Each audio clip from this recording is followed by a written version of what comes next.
the ancient days of Israel, when the judges ruled, something happened that would forever change the story of one family. This isn't just a story of loss and sorrow, but one of choices, loyalty, and a love that crossed boundaries. It's the story of a foreign woman named Ruth, who left everything she knew behind to follow her mother-in-law to an unknown land. A story that shows us how God works through even the most difficult circumstances to carry out his greater plans. Let's go back in time and meet this family from Bethlehem, who, fleeing hunger, found more than they ever expected in a foreign land. And let's discover how a young Moabite woman became a vital part of God's people's story. The Book of Ruth opens in hard times. As Ruth 1:1 says, "In the days when the judges ruled, there was a famine in the land." So, a man from Bethlehem and Judah, together with his wife and 2 sons, went to live for a while in the country of Moab. Ironically, Bethlehem, whose name means house of bread, had no food. So a man named IMC decided he had to protect his family. IMC didn't make that decision lightly. The famine in Israel was severe, and many were suffering. He looked at his wife Naomi and their 2 young sons, Mahlon and Chilion, and knew he had to act. Packing their belongings and leaving their homeland was painful, but necessary for survival. The journey wasn't easy. From the hill country of Judah, the family traveled east, crossing the Dead Sea into the highlands of Moab. It was a foreign land with foreign people, different customs, and more importantly, different gods. The Moabites were traditionally enemies of Israel, descendants of Moab, the child born from Lot's incestuous relationship with his eldest daughter. But hunger left IMC with no choice. They went to Moab and lived there, continues verse 2. It was meant to be temporary, just until the famine in Judah passed. They settled there as foreigners in a strange land. IMC worked hard to support his family, while Naomi raised the boys, teaching them the traditions of their people even in exile. Years went by. Mahlon and Chilion grew up strong in Moab. They learned the local language, made friends among the Moabites, and adapted to their new life. Then something unexpected happened. As verse 3 tells us, now IMC, Naomi's husband, died and she was left with her 2 sons. IMC's death changed everything. Suddenly Naomi was a widowed foreigner in a land not her own. Her sons, now grown, became the family's providers. It was a time of grief and adjustment. Naomi deeply felt the loss of her husband, but found comfort in her sons, who now cared for her. As time passed, Mahlon and Chilion integrated even more into Moabite society. And as young men, they looked for wives. Verse 4 tells us, they married Moabite women, one named Orpah and the other Ruth. After they had lived there about 10 years, Mahlon married Ruth, a kind and hard-working young woman. Chilion chose Orpah. Equally devoted, these Moabite women were welcomed into the family and learned much from Naomi about the ways of Israel. Though they came from a people who worshipped other gods, they respected the customs of their new family. The households lived in relative harmony. The daughters-in-law helped Naomi with daily chores, and everyone worked together to build a life in Moab. But the happiness didn't last. Both Mahlon and Chilion also died, and Naomi was left without her 2 sons and her husband, says verse 5. Tragedy struck Naomi's house once again. First she lost her husband, and now her 2 sons. We don't know exactly how they died, whether from illness or accident. The Bible doesn't say. We only know the grief hit this family hard. 3 women, all widows, sharing the same house and the same sorrow. For Naomi, it felt like her entire world had collapsed. She was in a foreign land with no husband, no sons, no grandchildren, only her 2 Moabite daughters-in-law, who were also grieving their young husbands. The 3 women leaned on one another in mourning, but the future looked bleak. In the society where women depended on men to survive, 3 widows together faced an uncertain path. After the death of her sons, Naomi entered a time of darkness. The nights were long, and the mornings brought only memories of all she had lost. But then, one day, news arrived. News that brought a glimmer of hope. As Ruth 16 says, when Naomi heard in Moab that the Lord had come to the aid of his people by providing food for them, she and her daughters-in-law prepared to return home from there. The famine in Israel had ended. God had remembered his people and blessed the land with abundant harvests once more. For Naomi, it felt like a calling. After nearly 10 years in Moab, she felt it was time to return home to her land, her people. There was no reason to stay in a foreign place anymore. The decision wasn't easy. Moab had been her home for a long time. Her husband and sons were buried there. The land held memories, some sweet, some bitter, but Bethlehem was calling her back. There she had relatives, friends from her youth, people who knew her before all the pain. Naomi packed up what little she had left. Years of hardship had taken nearly everything. Orpah and Ruth helped her gather what they could carry for the long journey ahead. The three women began walking the road back to Judah. But as they traveled, Naomi started thinking about the future of her daughters-in-law. They were young, beautiful, with their whole lives ahead of them. Why should they follow her, an old, bitter woman, to a land they didn't know? Along the way, Naomi stopped and turned to her daughters-in-law. With tears in her eyes, she spoke from the heart, as recorded in verses 8 and N. Then Naomi said to her two daughters-in-law, "Go back, each of you, to your mother's home. May the Lord show you kindness, as you have shown kindness to your dead husbands and to me. May the Lord grant that each of you will find rest in the home of another husband." Naomi was thinking about what was best for the young women. In Israel, they would be foreigners, Moabite women viewed with suspicion. But in Moab, they were known, had family, and could start over, remarry, have children. So with the mother's love, Naomi blessed them and kissed them goodbye, preparing to continue her journey alone. Then they wept aloud, says verse 9. The three women had shared so much joy, sorrow, grief. Saying goodbye was not easy. The bond between them ran deep, but Orpah and Ruth resisted the idea of leaving Naomi. "No," they said, "we will go back with you to your people." As verse 10 records, Naomi, however, insisted. She knew the chances of her daughters-in-law finding new husbands in Israel were slim to none. Verses 11 to 13 lay out her reasoning. But Naomi said, "Return home, my daughters. Why would you come with me? Am I going to have any more sons who could become your husbands? Return home, my daughters. I am too old to have another husband, even if I thought there was still hope for me. Even if I had a husband tonight and then gave birth to sons. Would you wait until they grew up? Would you remain unmarried for them? No, my daughters. It is more bitter for me than for you, because the Lord's hand has turned against me." Naomi's words were harsh, but realistic.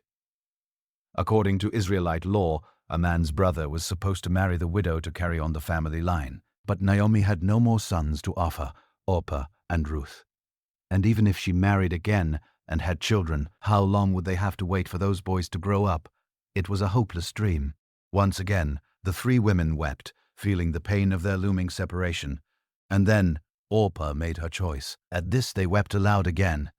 Then Orpah kissed her mother-in-law goodbye, but Ruth clung to her.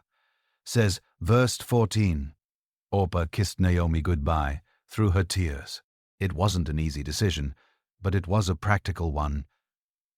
She would return to her mother's house just as Naomi had advised. She would go back to her people, her customs, her gods, and give herself a chance to start anew. Naomi didn't judge her. On the contrary, she used Orpah's choice to try one last time to convince Ruth. "Look," said Naomi, "your sister-in-law is going back to her people and her gods. Go back with her." Verse 15, it was Naomi's final attempt to release Ruth from a duty she felt was too heavy for someone so young. As Orpah faded into the distance on her way back to Moab, Ruth remained by Naomi's side. There was something special about this young Moabite woman, a quiet determination that went beyond the ordinary. Even with Naomi's repeated urging to turn back, Ruth did not waver. Then came a moment that would echo through the ages. Ruth looked into Naomi's eyes and spoke words that revealed the depth of her commitment, as recorded in Ruth 11, 1:6, 1:7. But Ruth replied, "Don't urge me to leave you or to turn back from you.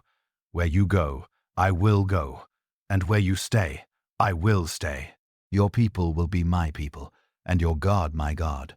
Where you die, I will die, and there I will be buried. May the Lord deal with me, be it ever so severely, if even death separates you and me." Ruth's words weren't just poetic. They were a solemn vow, a declaration of loyalty that went far beyond typical family bonds. She wasn't merely choosing to stay with Naomi. She was choosing to give up everything she had known. Her homeland, her opal, her traditions, even the gods she grew up worshipping. Your people will be my people, and your God, my God. This was more than duty or sympathy. Ruth had been touched by the faith of Naomi's family during the years they had lived together. She had seen something in Israel's God that the gods of Moab didn't offer. And now she was ready to fully embrace that new identity. Naomi was speechless in the face of such love and loyalty.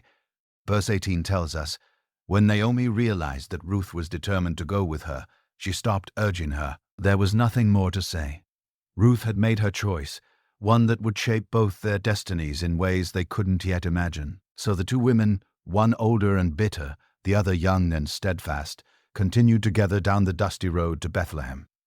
The journey from Moab to Bethlehem was not easy. It was roughly 80 kilometers through rugged mountainous terrain and desert. For two women traveling alone, it was a hard and dangerous trip. Without male protection, they were vulnerable to robbers and other dangers on the road. They walked during the day, resting when the sun grew too hot. At night, they camped wherever they could, sharing the little food they had brought with them. Along the way, Naomi told stories about Bethlehem, what it was like before the famine, the people they might meet. Ruth listened closely, trying to picture what her new life would be like in this unfamiliar land. As they walked, Ruth must have thought about everything she was leaving behind. Her family, her friends, everything familiar. She was going to a place where she would be a place where she would be a foreigner, a Moabite in Israelite territory. Moabites were generally despised by the Israelites, considered descendants of an incestuous relationship and worshippers of idols. But still, Ruth pressed on. Her loyalty to Naomi was stronger than her fear of the unknown. And perhaps deep in her heart, she felt this journey was more than just a change in location. It was a calling to something greater. Day by day, they drew closer to Judah. The landscape began to change. The hills of Moab gave way to the mountains of Judah. And finally, after many long days of travel, they saw Bethlehem in the distance. The small town of Bethlehem appeared on the horizon, nestled among rolling green hills. It was the beginning of spring, the time of the barley harvest. The fields surrounding the town were golden, ready to be reaped. For Naomi, it was a familiar sight, yet one filled with mixed emotions. This was her home, but she was returning as a different person than the one who had left. As Ruth 1:19 says, so the two of them went on until they came to Bethlehem. And when they came to Bethlehem, the whole town was stirred because of them. And the women said, "Is this Naomi?" The arrival of the two women caused a stir in the small community. Bethlehem wasn't a large town. Everyone knew everyone. Many still remembered Naomi, the wife of IMC, who had left with her family during the famine nearly 10 years before. But now she returned alone, accompanied only by a young foreigner. Where were IMC and her sons? People stepped out of their homes, pointing and whispering, "Is that Naomi?" They asked one another, barely recognizing the older woman, stooped and worn down by grief, walking the streets of the city. Naomi heard the whispers and felt the weight of their stares. 10 years had passed, years filled with joy and sorrow, life and loss. She was no longer the Naomi who had once left Bethlehem, and she wanted everyone to know it. "Don't call me Naomi," she said, according to verse 20. "Call me Naomi, because the Almighty has made my life very bitter." Naomi, which means pleasant or sweet, no longer felt her name suited her. Mara, meaning bitter, seemed a more fitting reflection of what she had become. She didn't hide. She didn't hide her pain, nor her belief that God had dealt harshly with her. Continuing in verse 21, she poured her heart out. "I went away full, but the Lord has brought me back empty. Why call me Naomi? The Lord has testified against me, and the Almighty has brought misfortune upon me." It was a raw and honest lament. When she left Bethlehem, she had a husband and 2 sons. She had hope, a future. Now she returned with none. Of that, only a foreign daughter-in-law by her side. In Naomi's mind, God had taken everything from her. The people of Bethlehem listened in silence, grasping the depth of her sorrow. Some of the older women who had known Naomi before came closer to offer comfort. There was sympathy in their eyes, perhaps even a tinge of guilt for not sharing. More when the famine had driven Naomi's family away. Meanwhile, Ruth stood quietly by Naomi's side, taking everything in with watchful eyes. These were the people she had chosen as her own. These streets would be her new home. She was a foreigner, and she could feel some weary glances, but she was determined to stand firm in her decision. Verse 22 closes the first chapter with, "So Naomi returned, and Ruth the Moabitete, her daughter-in-law, with her who returned from the country of Moab. And they came to Bethlehem at the beginning of barley harvest." It seems like a simple detail, but it carries weight. They arrived at the start of the barley harvest in spring, a time of renewal, of new life after winter. For many in Israel, it was also a time of celebration marked by the feast of Passover. But for Naomi and Ruth, it was above all a time of uncertainty. As two widows without male protection, their future was fragile.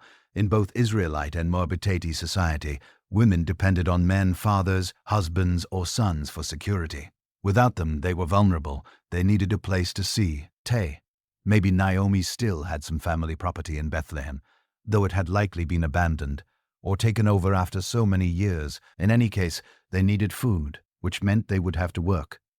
Thankfully, Israelite law included provisions for the poor, widows, and foreigners. One of those laws was gleaning.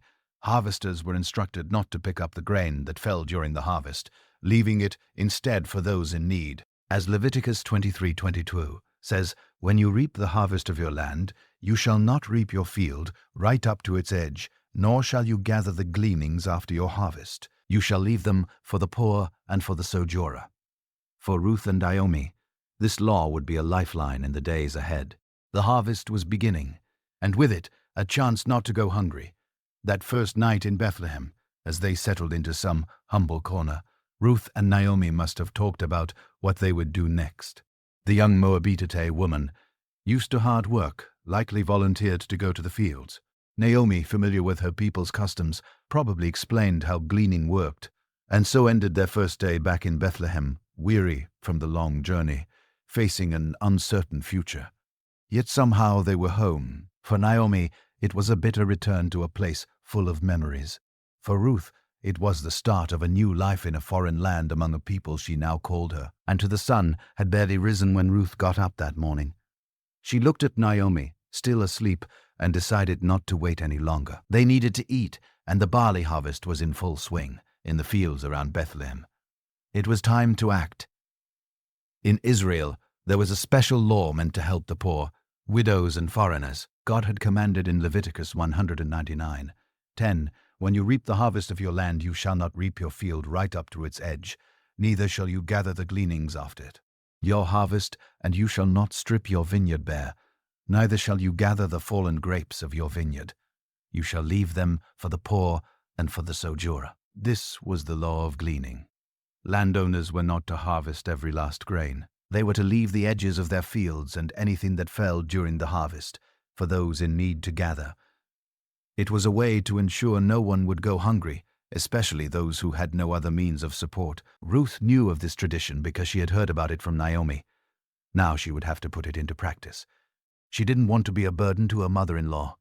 On the contrary, she wanted to take care of her. So she decided to take the initiative. "Let me go to the fields and pick up the leftover grain behind anyone in whose eyes I find favor," Ruth said to Naomi. As recorded in Ruth 2:2, she was asking for permission, showing respect to her mother-in-law, but also showing determination. She wasn't going to sit idly by, waiting for food to fall from the sky. Naomi saw her daughter-in-law's resolve and agreed, "Go ahead, my daughter." Perhaps she gave her some guidance on where to go and how to behave, but in the end, she trusted Ruth's good judgment, and so, with an empty basket and hope in her heart, Ruth set out toward the fields. She didn't know anyone in Bethlehem. She didn't know exactly where to go. She simply followed where she saw other workers heading, and chose a field where she could glean the leftovers.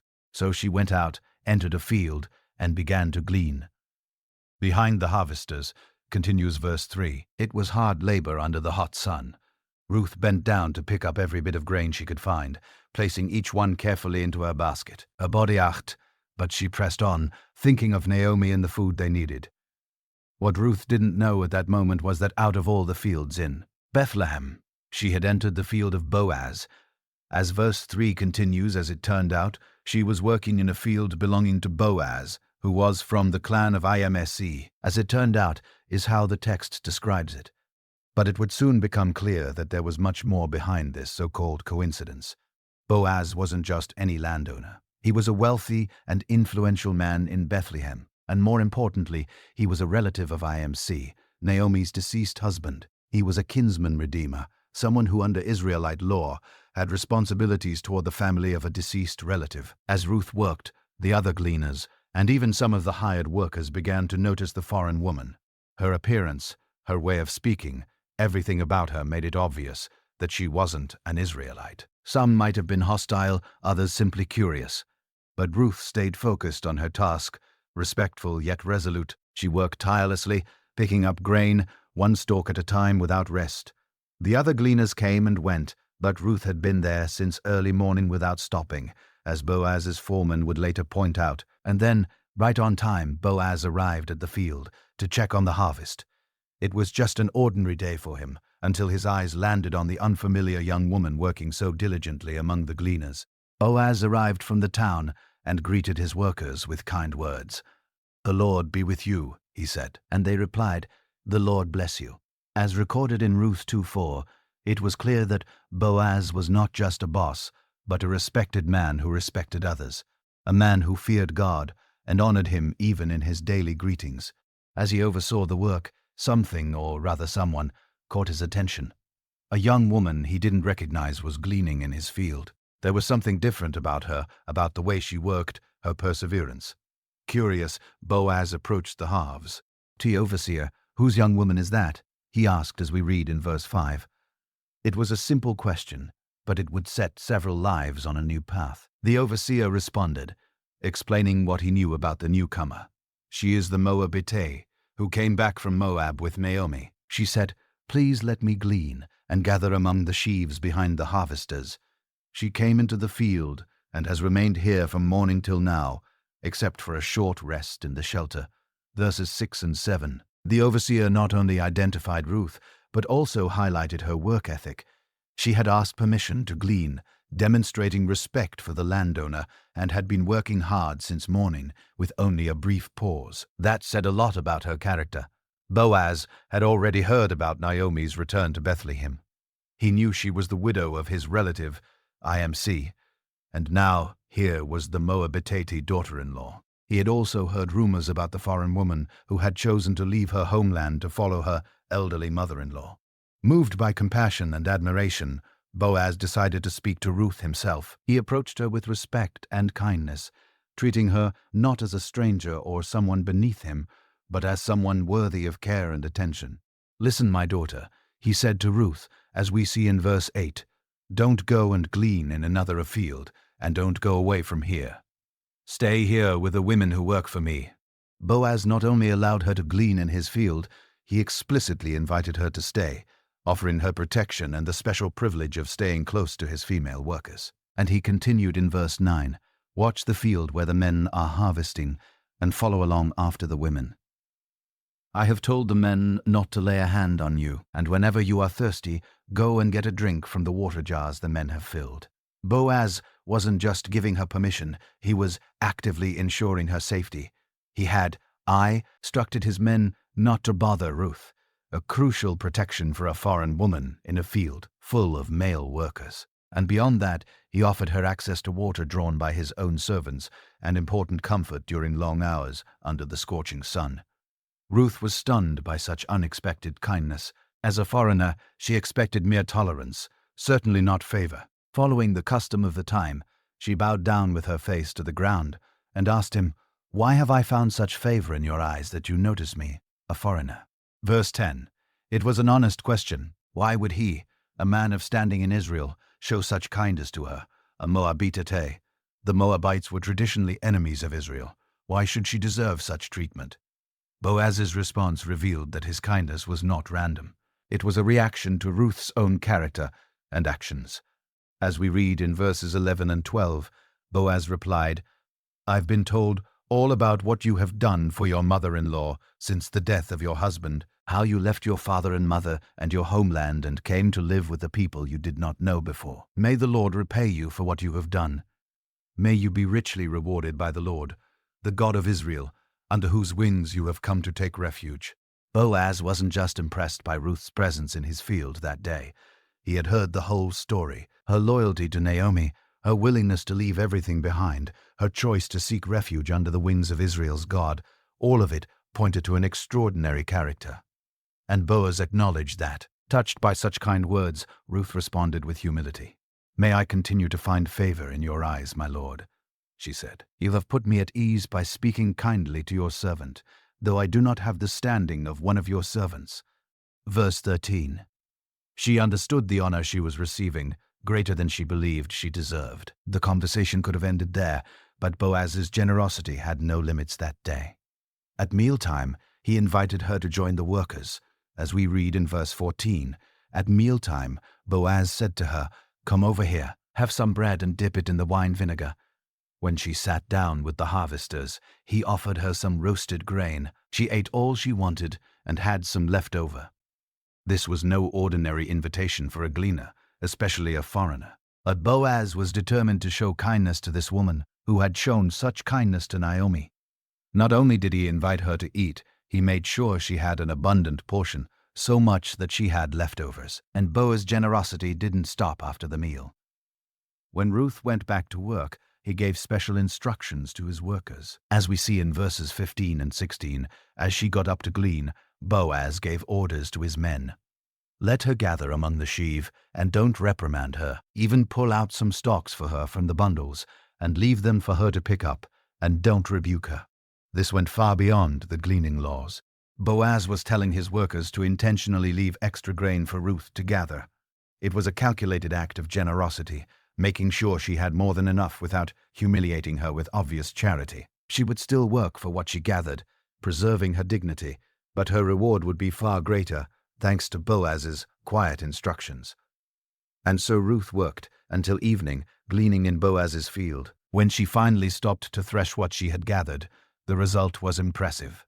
It amounted to about an ephah of barley. Verse 17 says that was a significant amount, enough to feed Ruth and Naomi for several days, much more than any ordinary gleaner could expect in a day's work. With this precious treasure, Ruth returned to the city, eager to share not only the food she had collected, but also the story of the extraordinary day she had just experienced. When Ruth came home carrying her sack of barley, Naomi could hardly believe how much she had gathered. "Where did you glean today? Where did you work? Blessed be the man who took notice of you." Ruth 21:19. It wasn't normal for a gleaner to collect so much in one day. Naomi realized that someone had clearly shown Ruth special favor. Ruth then told the full story, her work in the field, the encounter with Boaz, and the kindness he had shown. "The name of the man I worked with today is Boaz," she said, not realizing the weight that name would carry for Naomi. Naomi's face lit up with renewed hope. "The Lord bless him," Naomi exclaimed in verse 20. "He has not stopped showing his kindness to the living and the dead." Then she revealed something Ruth didn't know. "That man is our close relative. He is one of our guardian redeemers." Naomi saw something Ruth, as a foreigner, wouldn't fully grasp. Boaz wasn't just a kind man who had helped a widow in need. He was a goal, a kinsman redeemer, someone who under Israelite law had the right and even the duty to redeem a deceased relative's family. Mosaic law provided that when an Israelite man died without children, his brother or nearest relative should marry the widow and give her a child who would carry on the name and inheritance of the deceased. This is known as the Lever law found in Deuteronomy 2:5-5-6. If brothers are living together and one of them dies without a son, his widow must not marry outside the family. Her husband's brother shall take her and marry her, and fulfill the duty of a brother-in-law to her. The first son she bears shall carry on the name of the dead brother, so that his name will not be blotted out from Israel. In addition, the goal also had the responsibility of redeeming any family land that had been sold due to poverty, as outlined in Leviticus 25:25. If one of your fellow Israelites becomes poor and sells some of their property, their nearest relative is to come and redeem what they have sold.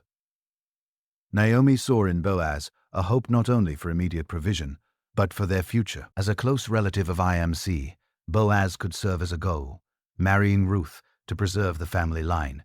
and possibly even redeeming any family property that had been lost. Encouraged by this revelation, Ruth shared more of Boaz's words. He even said to me, "Stay with my workers until they finish harvesting all my grain." Verse 21. He had offered ongoing protection, not just for a day but for the entire harvest season. Naomi saw in this a divine opportunity and encouraged Ruth to accept it. "It is good, my daughter, that you go out with his young women, so that you are not found in another field." Verse 22. It was safer and wiser for Ruth to remain in Boaz's field, where she was protected and favored, rather than risk herself among strangers elsewhere. So following Naomi's counsel, Ruth stayed close to the young women of Boaz, gleaning until the end of the barley and wheat harvests, and she lived with her mother-in-law. Verse 23. For weeks, Ruth worked in Boaz's fields, always under his protection, always returning home with enough food for herself and Naomi. It was a season of stability and security after so much hardship that as the harvest came to an end, Naomi knew they had to start thinking long-term. Gleaning was a temporary solution. What would happen when there was no more harvest? How would two widows survive the winter without a provider? That's when Naomi, inspired by the divine providence that had already brought Ruth to Boaz's field, began to formulate a plan, an audacious plan that, if successful, could secure a permanent future for them both. In Ruth 3:1-4, we see Naomi explaining the plan to Ruth. "My daughter, should I not seek rest for you, that it may be well wit? Hu is not Boaz, with whose young women you were our relative.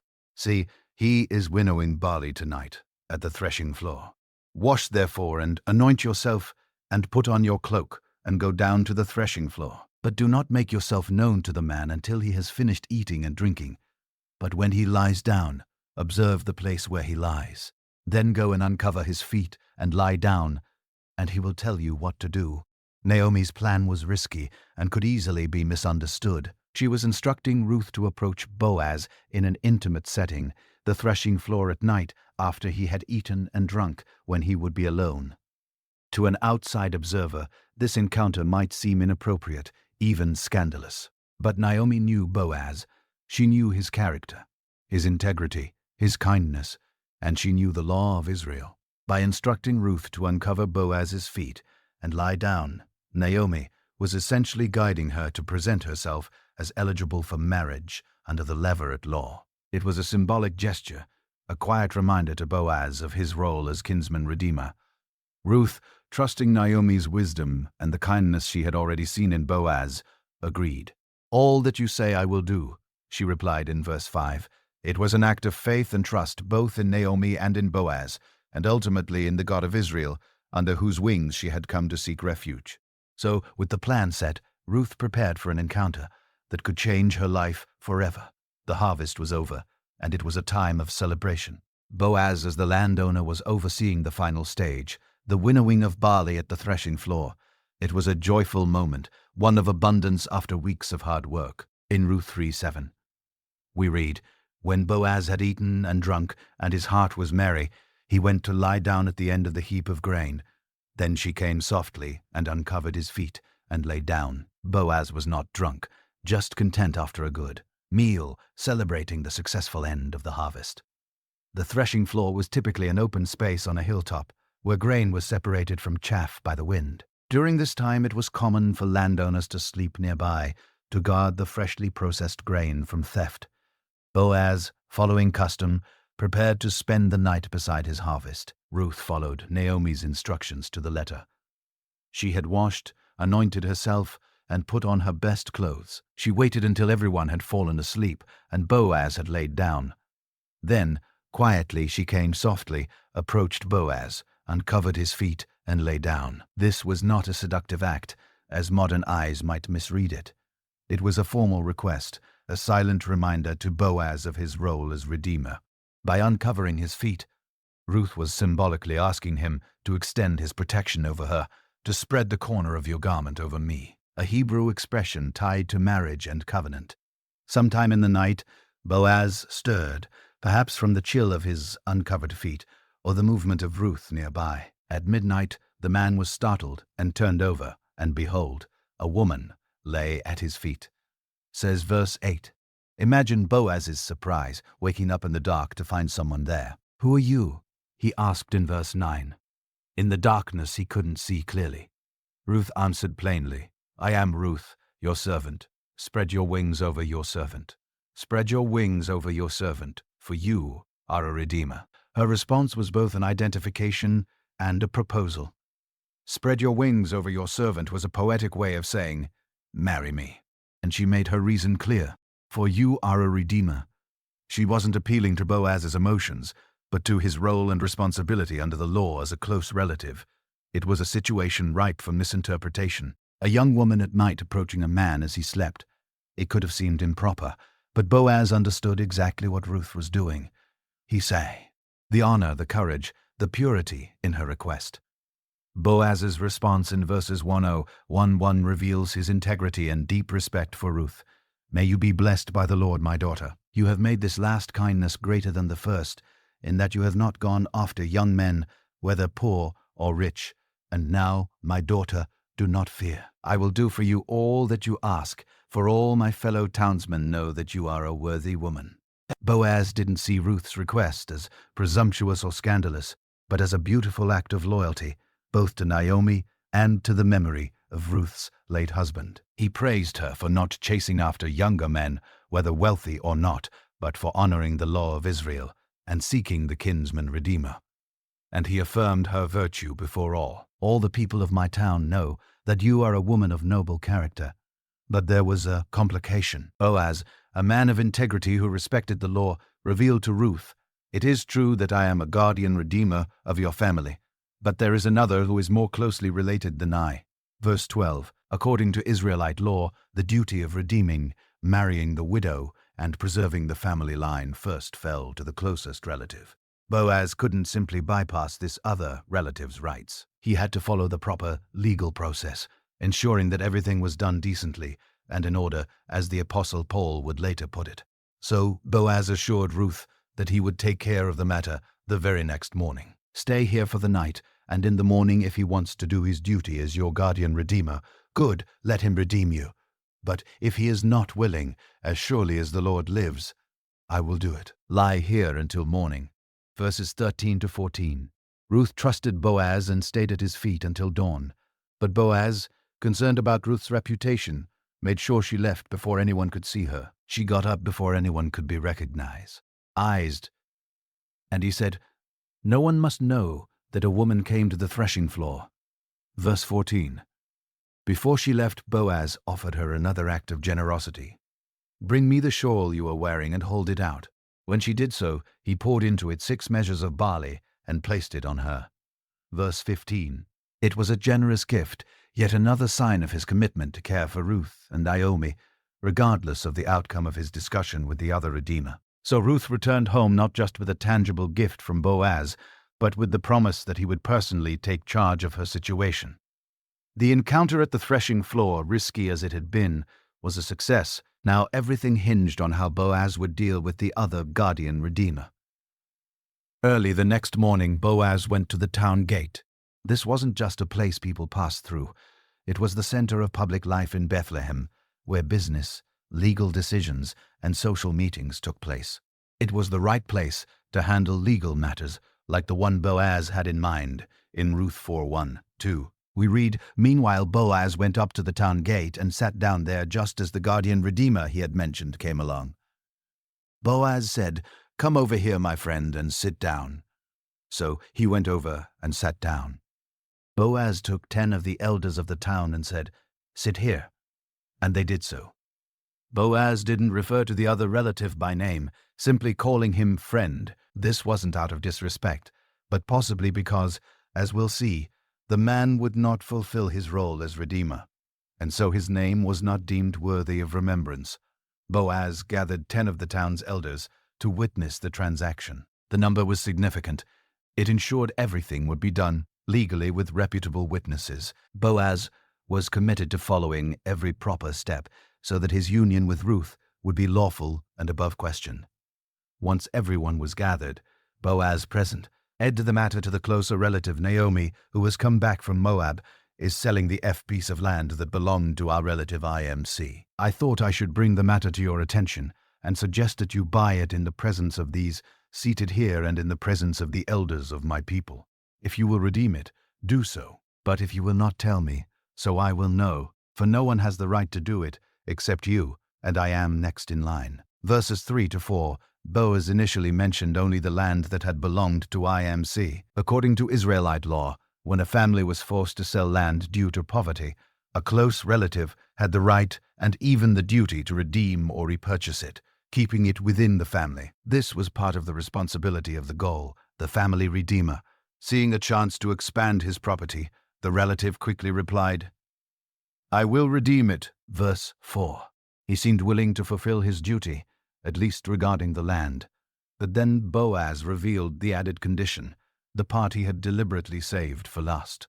On the day you buy the land from Naomi, you also acquire Ruth, the Moabite, the dead man's widow, in order to maintain the name of the dead with his property. Verse 5. This was the true test. Boaz clarified that, with the land, came the obligation to marry Ruth in order to raise up the name of the deceased upon his inheritance. This meant that any son born from that union would legally carry the name and inheritance of Ruth's late husband, Mahlon, not the name of the new husband. The land the Redeemer bought would eventually go to that child, not to his own heirs. That changed everything for the other man. What had seemed like a good investment, adding land to his estate, suddenly became a costly obligation. He would have to spend his resources on property that would ultimately benefit someone else's lineage. His response was straightforward. Third, then I cannot redeem it, because I might endanger my own estate. You redeem it yourself, I cannot do it. Verse 6. He chose to step aside and let Boaz take on the responsibility to confirm the transaction publicly, in line with the customs of the time. Now in earlier times in Israel, for the redemption and transfer of property to become final, one party took off his sandal and gave it to the other. This was the method of legalizing transactions in Israel. Verse 7. So the guardian redeemer removed his sandal and gave it to Boaz, saying, "Buy it yourself." Verse 8. It was a symbolic gesture, officially transferring the right of redemption to Boaz. With the way now clear, Boaz addressed the elders and all the people gathered there. "Today you are witnesses that I have bought from Naomi all the property of IMC, Chilion, and Mahlon. I have also acquired Ruth the Moabite, Mahlon's widow, as my wife, in order to maintain the name of the dead with his property, so that his name will not disappear from among his family or from his hometown. Today you are witnesses." Verses 9-10. Boaz was not merely settling a legal matter, he was making a public declaration of his commitment to Ruth and to preserving her family's legacy. He was honoring not just the letter of the law, but its spirit, ensuring that Mahlon's name would continue through his widow. The response of the elders and the people was enthusiastic and full of blessing. In verses 11 to 12, they said, "We are witnesses. May the Lord make the woman who is coming into your home like Rachel and Leah, who together built up the house of Israel. May you prosper in Ephrathah and be famous in Bethlehem. Through the offspring the Lord gives you by this young woman. May your family be like that of Perez, whom Tamar bore to Judah." They compared Ruth to Rachel and Leah, Israel's matriarchs and Jacob's wives, who gave birth to the sons that became the 12 tribes of Israel. This was a profound honor, recognizing Ruth not as a foreigner, but as someone worthy to be counted among the founding mothers of the nation. They also mentioned Tamar and Perez, recalling another story where a family line was preserved under unusual circumstances. Tamar, a widow who was denied her rights under Levirate law, eventually conceived by Judah, her father-in-law, and gave birth to Perez, an important ancestor in the tribe of Judah. The negotiation at the city gate concluded with great acclaim. The way was now clear for Boaz and Ruth to marry legally, and with the blessing of the entire community, what had begun as a simple act of gleaning in a field had through divine providence turned into a union that would be remembered for generations. So Boaz took Ruth, and she became his wife, says Ruth 4:13. The text records the marriage simply and humbly, sealing Boaz and Ruth's destiny. We're given no details about the ceremony itself, but it's clear that it took place with full recognition and approval from the community following the legal process at the city gate. Boaz, a respected and prosperous man of Bethlehem, and Ruth, the Moabite outsider, who had shown such loyalty and virtue, were now joined. It was an unlikely union, one that, unbeknownst to them at the time, would play a crucial role in the story of Israel, and eventually the world and he made love to her, and the Lord enabled her to conceive, and she gave birth to a son. The verse continues, a special blessing rested on this marriage, Ruth's pregnancy, for a woman who had been married to men for years without bearing children. The Bible doesn't explicitly mention infertility, but it's implied since she had no children when Lon died. This conception was especially significant when the baby was born. The celebration wasn't only for Boaz and Ruth, but especially for Naomi.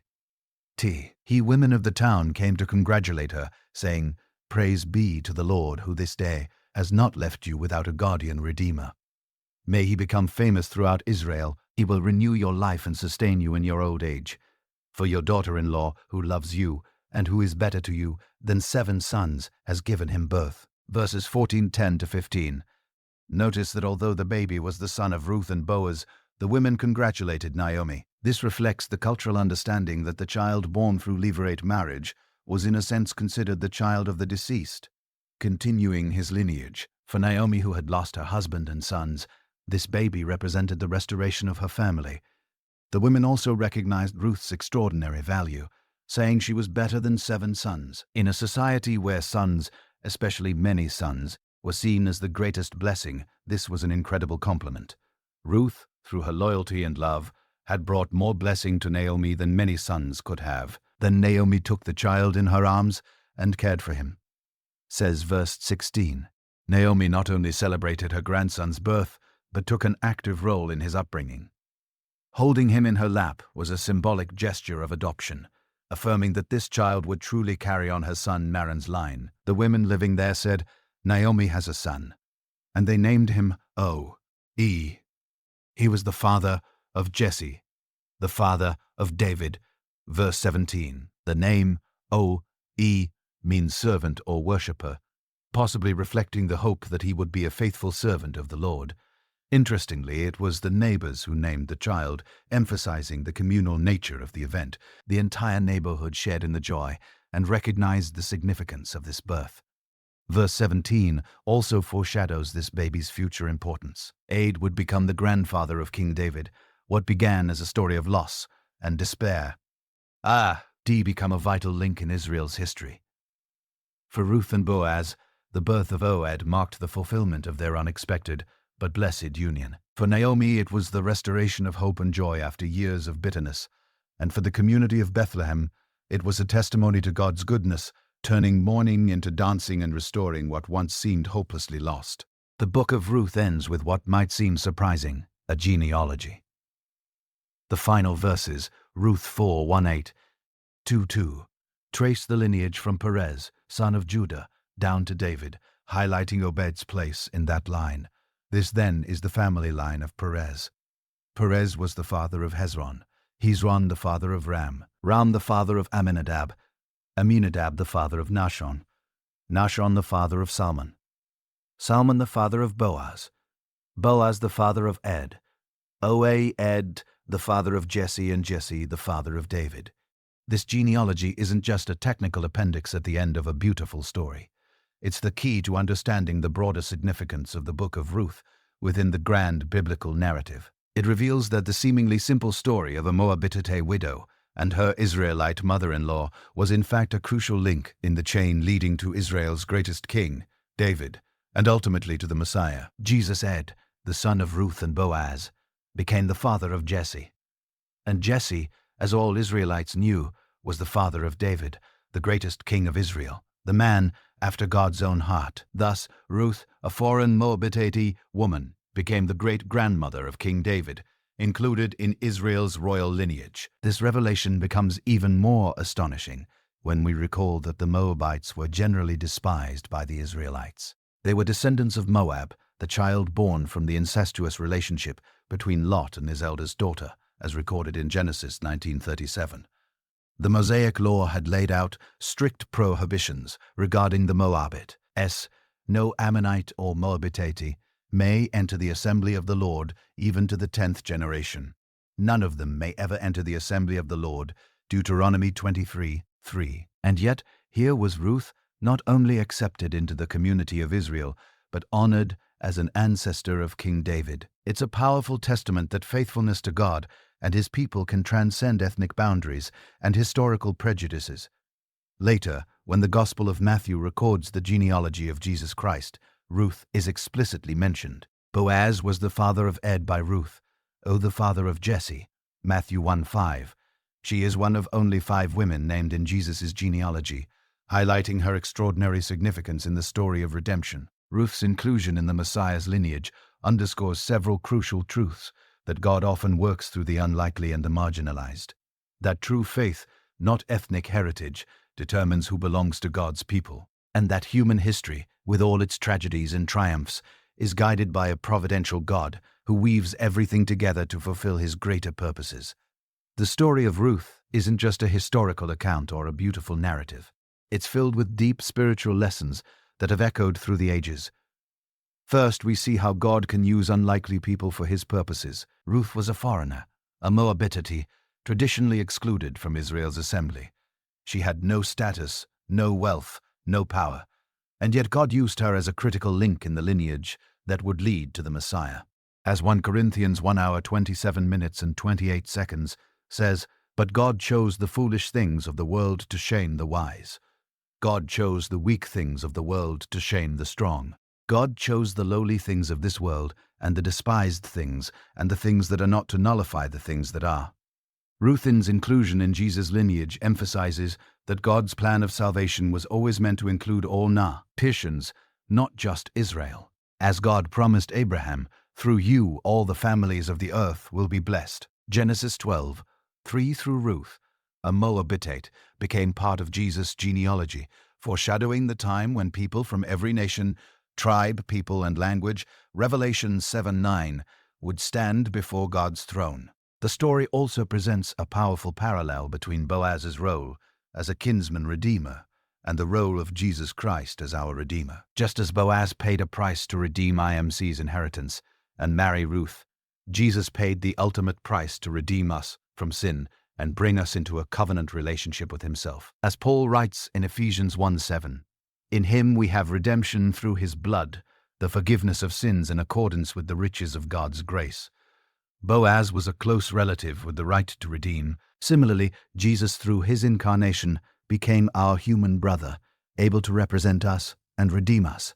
As Hebrews 2:11 says, "Both the one who makes people holy and those who are made holy are of the same family." So, Jesus is not ashamed to call them brothers and sisters. Divine providence is another central theme in Ruth's story. Ruth just so happened to choose Boaz's field to glean in. Just so happened to arrive in Bethlehem at the start of the harvest, just so happened to encounter Boaz at the threshing floor, and the other relative just so happened to decline his right to redeem. All of these coincidences point to God's invisible hand guiding the events to fulfill his purpose. As Proverbs 16:9 puts it, "The heart of man plans his way, but the Lord establishes his steps." Finally, the story shows how small acts of faithfulness can have eternal impact. When Ruth declared, "Your people will be my people, and your God will be my God," she couldn't have known that this decision would place her in the lineage of the Messiah. Her choice to remain loyal to Naomi and to the God of Israel had consequences she could never have foreseen. In the same way, our seemingly small daily decisions to be faithful, though they may appear insignificant, can carry weight far beyond what we can imagine. As Jesus said in Luke 16:10, "Whoever is faithful with very little will also be faithful with much, and whoever is dishonest with very little will also be dishonest with much." Ruth's story vividly illustrates what the Apostle Paul would write centuries later. "And we know that in all things God works for the good of those who love him, who have been called according to his purpose." Romans 8:28. Through loss, grief, poverty, and hardship, God was weaving a story of redemption not only to bless Ruth, Boaz, and Naomi in their time, but one that would ripple through King David and ultimately to Jesus Christ, bringing blessing to the entire world. If this story touched your heart today, don't keep it to yourself. Share this video with someone who needs to be reminded that God is working behind the scenes in our lives. Maybe it's a friend going through a hard time or a family member who needs to hear again about God's faithfulness. If you're not yet subscribed to the channel, This is the perfect moment to join our family. Hit that subscribe button now so you don't miss any of our Bible stories. And most importantly, turn on the notification bell so you'll be alerted every time we post a new video. What did you think of Ruth's story? Which part moved you the most? Tell us in the comments below. We'd love to hear from you. Your voice matters. And don't forget to like this video so it can reach more people with this beautiful message of hope and redemption. See you in the next video where we'll keep exploring the wonderful stories of the Bible and their connection to the coming of Jesus Christ. May God bless you and your family.